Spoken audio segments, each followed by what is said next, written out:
This is David Collins. And even though you will see it on a Sunday, it is one of our pre-recorded clips. Video. One of our pre-recorded videos. Machine. So, what I wanted to talk about today is that was deliberate. Maybe I should change my job to stand-up comedian. What I wanted to talk about today is one of our all favorite topics, subscriptions, and our most favorite company, Adobe. Now, before I start, 2 sentences. I love Adobe. I love subscriptions. Now, the usual brawling. I see some witches dancing around some kettle, Shakespeare around the witches of Macbeth. Yeah. Now, I made it repeatedly clear that I love subscriptions. Why? I haven't. Yeah. Yasmina is asking me why. Why? Yeah, that's crazy. Yeah, I mean, why? you're paying for something. Why would you do that? Because it's not free. And why shouldn't it be free? Everything's free. Yeah, in a socialist We all have a right to free service. Socialist dream world where nothing gets done. Just look at Cuba and Venezuela, our most favorite destinations. But they're all greedy corporations who make so much money. What is a few dollars for them is nothing. So why would I pay? Because people like me appreciate the service they get. And this is what I wanted to talk about today. So, as you know, I made it already clear. I love the subscriptions I do. I have several subscriptions, even, with Adobe. I do have a subscription with Leica for the Leica Lux app, and I have one for, what is it called? Final Cut on iPad, plus a few. I remember a time when we had to pay several $100s for a year, rarely got anything. Maybe 1 or 2, but very sparsely. I switched to Adobe during the wonderful time of the pandemic. I'm really one of those who loved the time. It was a beautiful time. It changed everything. All of a sudden, the world and life was so much slower, more deliberate. I loved the danger even though I was sure I would die of it. I would contract it and die. Not because I'm a pessimist, but first of all because of my age, my condition, and the fact that being an asthmatic kind of makes you the ideal target. I switched to Lightroom CC. I would have never switched to Lightroom Classic. I tried it, 12 years ago, 14 years ago, 15 years ago. I hated it. I don't like the catalog. I don't like the system of the catalog. I don't like any catalog at all. I hate it. But Lightroom CC was a revelation. And ever since, it has become only better. We don't get 2, we don't get 3, sometimes even 4 very useful, very meaningful subscriptions. But the best is what I experienced recently. So I also have an Adobe Acrobat Pro subscription. And I started with a standard subscription. So usually when you sign up for standard and you upgrade to Pro, you expect the standard to disappear. I received an email saying that my, complimentary period for Adobe Express, which I love and is so much better than Canva and all this other, shall I say crap? Why not? Crap. I had a look at my subscriptions, which I haven't done in years. And to my utmost surprise, I saw Adobe Acrobat Standard, Adobe Acrobat Pro. I was like, how is this possible? Maybe it is some bug. So since it was a weekend, I decided to call Adobe the following day. And I was really surprised. I explained the person on the phone what was going on, and I have to say the reaction was surprising. This person immediately expressed their regret. They agreed this shouldn't have happened. They repeatedly apologized.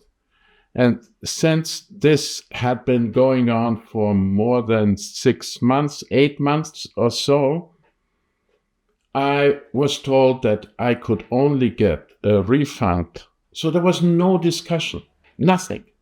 They themselves said, we are going to refund this, but we are unable, because of our internal regulations, we are unable to refund more than 6 months, but it was already 8 or 9 months.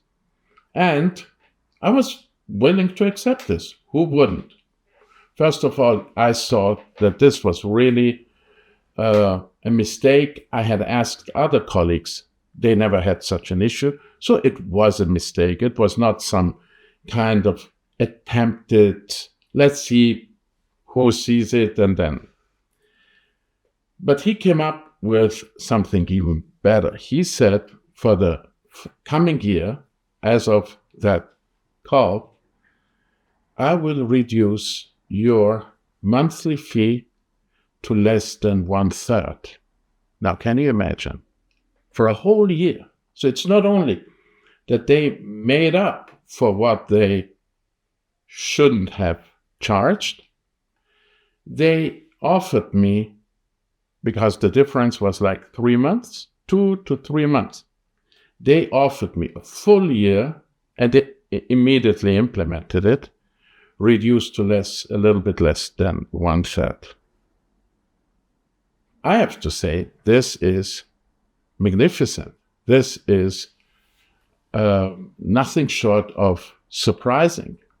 So, David, normally somebody in your situation would react, very emotionally with the service and will start blaming them and even accusing them of charging them more, and that it shouldn't have even happened. And the fact that, that Adobe is anyway charging so much, like, how dare they do this?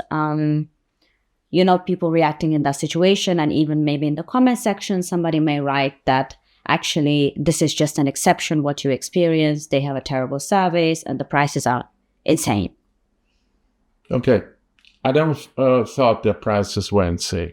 I had a increase 2 months ago. I don't even know. You see, I feel so good with my situation with Adobe that I don't even check to the cent what is going on. I hadn't checked in more than a year. Otherwise, I would have seen this bug twice before. So charging twice, I saw it. I asked other colleagues. I was listening around. It never happened. Okay, now you may say, but I don't care. It didn't happen. The way they handled this was absolutely stunning and more than I could expect, because I was like, I didn't even have to ask. I remember I had a cancellation of Photoshop, my Photoshop plan, because when I originally only subscribed to Photoshop because of content removal, content-aware removal. That was it. And then Lightroom brought it. And I was like, yeah, but now I have a full year or a little bit less than a year to go. I had no problem finding the way to cancel. I found the phone number. I called. They said, yeah, but according to this, I was perfectly fine. Of course, you know that this is an annual subscription paid in monthly installments. So there is nothing surprising. I've learned to read and write. I understand what I read, and I know what I'm doing. And it's perfectly reasonable. The companies need to make money to hire the best people available to deliver a great service. So even if they charged me now, I pay, I don't know, a few euros more, I would accept an even higher increase or more increases, as long as I see the value, and I see the value, and more than this. Now I use the PDF, I use Adobe Photoshop Express, I use Adobe Lightroom CC across all platforms. I use the new Photoshop app. Everywhere I have a subscription, and it's worth it. Currently, I am testing the trial versions of AC/DC for Mac and the totally revamped Capture One. And if I find this total revamp, which I found, according to the Peter Pixel article, interesting and compelling, let's see how I find it, I may even add or replace, but I don't think I will replace, add Capture One with around 30 euros a month for my workflow. Why? Because if I decide so, I saw and I see the reason and the value. So, David, some people will say that that's all good, but when it comes to artificial intelligence, AI, Adobe is using basically your work and is charging insane amount of money for an app or a service that doesn't provide what other companies like OpenAI do. What do you say about this? Bullshit. What do you mean and why? Everywhere I upload my photos, it's not only white, takes some kind of rights to use my photos. Maybe people are not aware, maybe people are only find out when somebody else tells them. I'm not that kind of blind sheep or idiot, and I say it the way it is. I know exactly what I'm giving up, what I'm doing, and what is happening.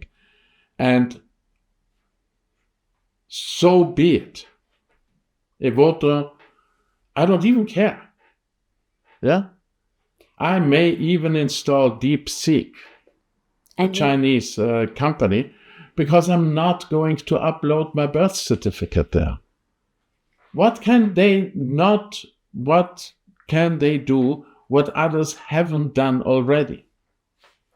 That's true. And I think they're Meta, for example, people who are using WhatsApp, Instagram, but complain about privacy Idiots. and rights. I think you have a point regarding that. And I do think that if a person is using your photos to make a profit, that's a different situation.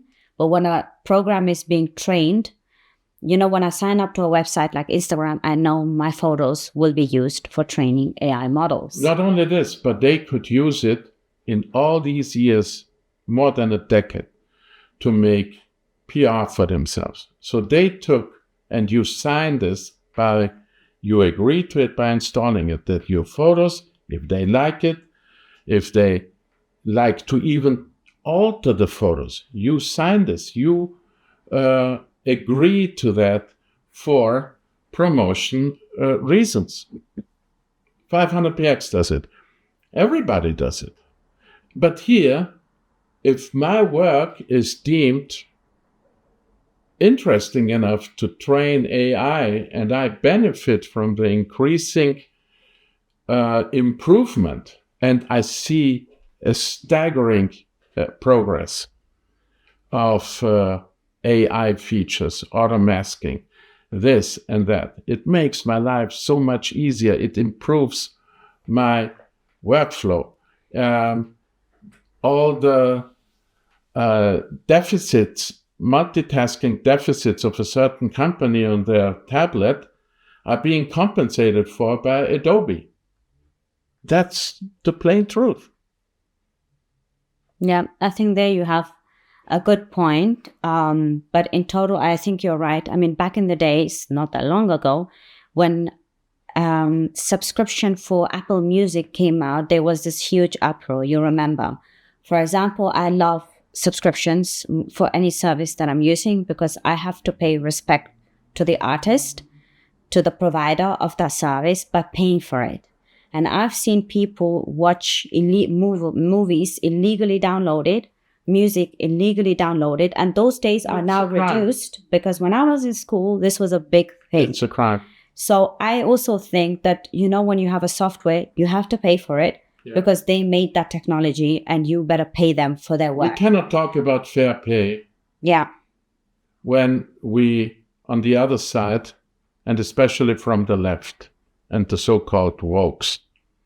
And that leads me to another point from a previous video just afterwards. They love to talk about data in particular as if they had invented this topic about fair pay, but they are very selective about who deserves fair pay. Fair pay for me is global and blanket and not dependent on whatever. A lot of people work very hard to deliver. A profitable company does not fall from the sky. It is the result of hard work and obvious success because nobody's forced to download, to install, to pay.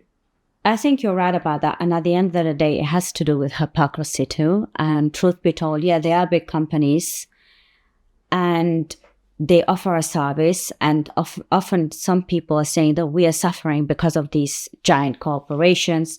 You know what? Then vote for the politicians and tax them. That's what I think. Why is Bernie Sanders so successful? Never been a governor, never been even the official candidate of the Democratic Party, because this bullshit position is only favorable among a certain niche, no matter how big, but in the end, it must have been a niche. Otherwise, I think this mentality trickles down to the average person and people I've seen and met who always complain about subscription prices. Yeah. And then I'm like, you know what? Then don't even bother. Go and create your own app, create your own software and offer it for free. Leave us others alone. And offer it for free. Like, do it out of the goodness of your heart as charity to humanity. Right? GIMP, that's what I say. GIMP is free. I would never use GIMP. Yeah. Progress extremely slow. Don't get me started on GIMP.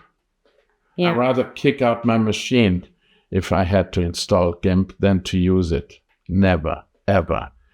Look, there is one very compelling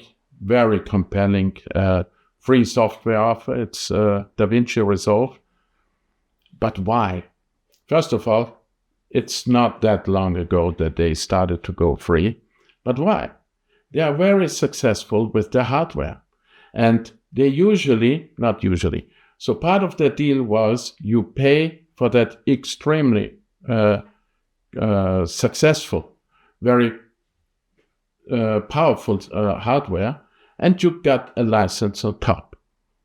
Now, the fact that they offer it now for free doesn't harm them because the money is coming anyway from another side. It's a different business model. It is a totally different model. And talking about big corporations, the other day I read articles about this new scandal, which to me is not a surprise because I read, I know, and I'm not surprised by some woke bullshit you remember the scandal about luxury companies, yeah? Now a lot of people find no problem to pay and to be humiliated, to be allowed to pay 20,000, 50,000, 100,000 euros for some, in the end, leather bag, while Apple and Leica are constantly bashed for being so expensive. I own 2 Leicas currently. You own 2 Leicas. Right. Yes, we paid a lot. But I wouldn't have done it if I had not seen the value. I think it's about priorities and what you value. I value a camera, and that is my priority. But there is no, you know what I mean, 20,000 euros or dollars or whatever, yeah? Right. For a dumb leather product. No research and development, no nothing. And then you have a camera company that really manufactures their more expensive products in Germany, handmade. Really. The only exception is like a Deluxe 8 in China.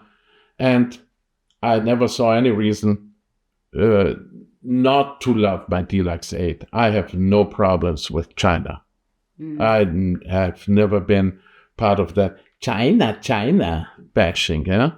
Yeah, I don't get it. Idiots. China makes great products. I love the Chinese people. The government is a different story.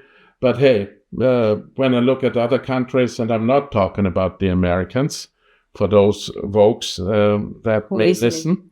The thing is, China has come such a long way. This idea of having cheap and terrible products, that was a long time ago. Look, I'm old enough to remember we saw the same way, we looked the same way at the Japanese. They started with cheap copying. And today, and for quite some time now, electronic industry, entertainment industry, cars are now even to the point where nobody goes to Japan to produce cheaply. Toyota is one, depending on the situation, is either the biggest or second biggest car producer in the world. China is making huge strides in getting successful. And I admire the Chinese people and I love the Chinese people. You know it. Yeah, that's true. Most of our friends, we don't have many, but most of our friends and most of our circle are Chinese people. Look, what I wanted to say in that context, after my recent video about, you know, how I started about me being a Jewish photographer, I was very happy, very, very happy to see I lost 4 or 5 subscribers. I don't need them. And one of them wrote to me, bye. I don't need you. I don't want you. And I'm very happy that I know where you are and you know where I am. So get this out of the way. The same, you have heard it many times. Today I repeated it. I have so much disdain and contempt for Vogues and all the bullshit they stand for. I am, in the European sense, a classic liberal. Do what you want, but leave me alone with it. You can refer to yourself as a chicken, but don't force me to see and address you as a chicken.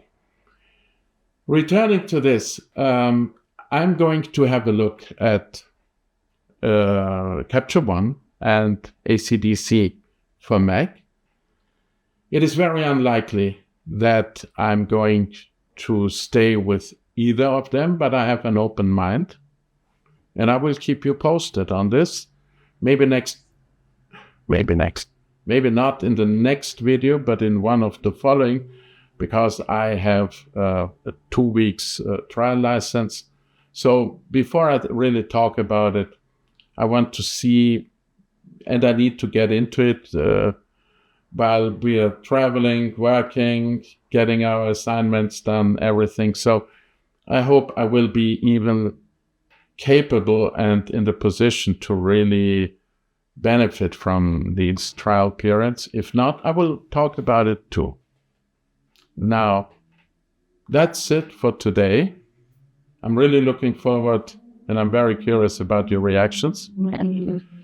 And I wish you a good day on that day we're going to see it. It's going to be one of those Sundays. And for the following beginning of the week, I wish you a good start into the new week. And stay hungry, stay foolish.